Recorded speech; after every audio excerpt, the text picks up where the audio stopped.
Guys, oh. Ang hibay mo. Diba? Gamay. Gamay. So,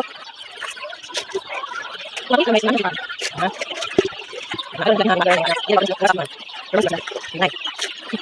Guys, guys.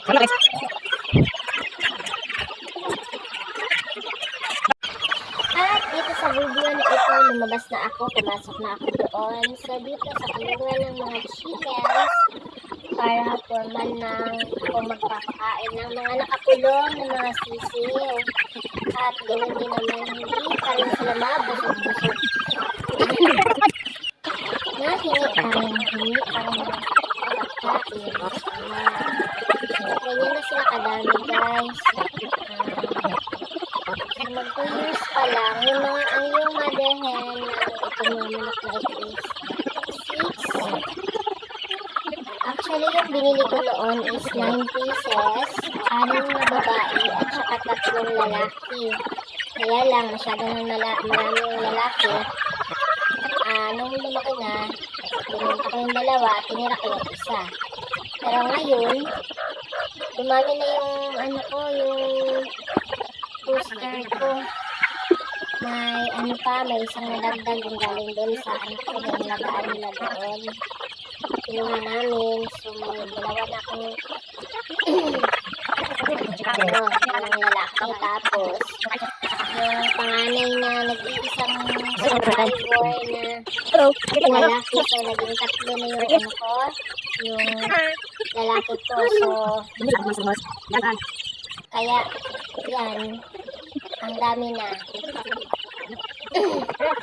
At patuloy pa rin tayong nagbibigay ng pagkain. Ito muna sila kasi masyadong makukulit. Sila muna yung pagbibigyan ko. Bago yung mga nasa kulungan kasi, ay yung mga sisiw na yung mga mag-1 month pa, may bagong lansad pa. Kaya kailangan ko silang ikulong. Kasi maraming predator. Sorry, naubo ako. Maraming predator. Konti na lang, alam mo na paano na, wala nang natira sa sisiw. Kaya nililigpit ko na yung mga sisiw ko. Kaya yan, naipon ko silang lahat. Kaya ganyan na sila kadami.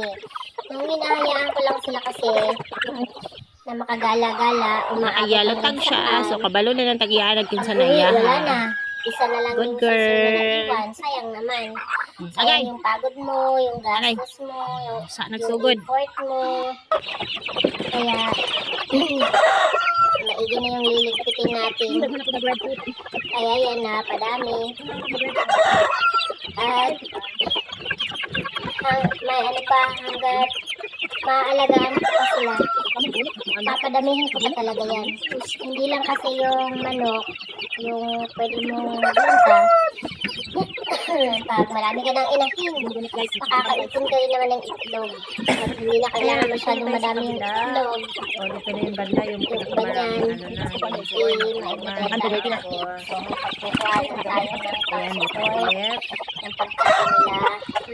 Sa ngayon, gusto ka inis kasi kung paano makakapag-adjust ng makakapag-tipid para pagbili ng pagkain. May mga alternative na pagpakain.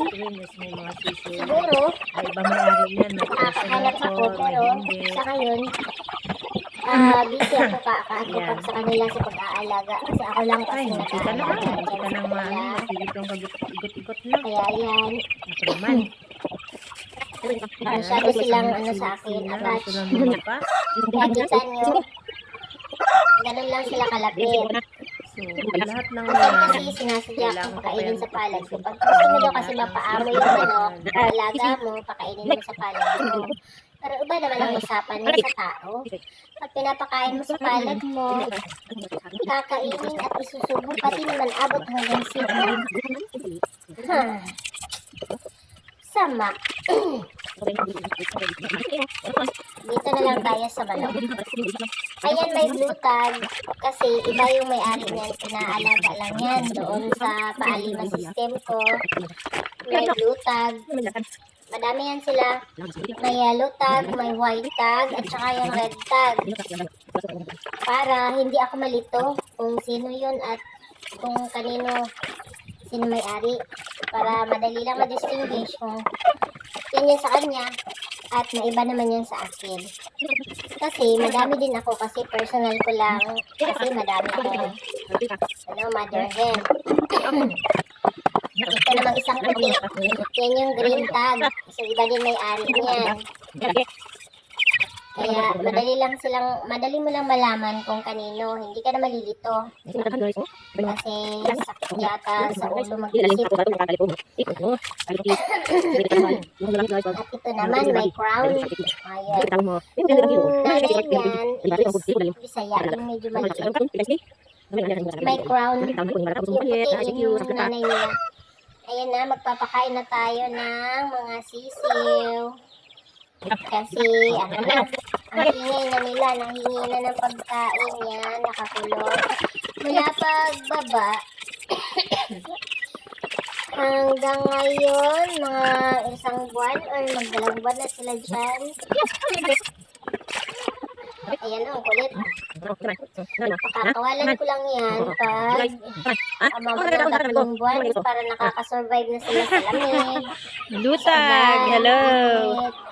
Kung ano-ano pa man. Hindi sila madaling kasi pag sinabayaan ko lang nasa labas,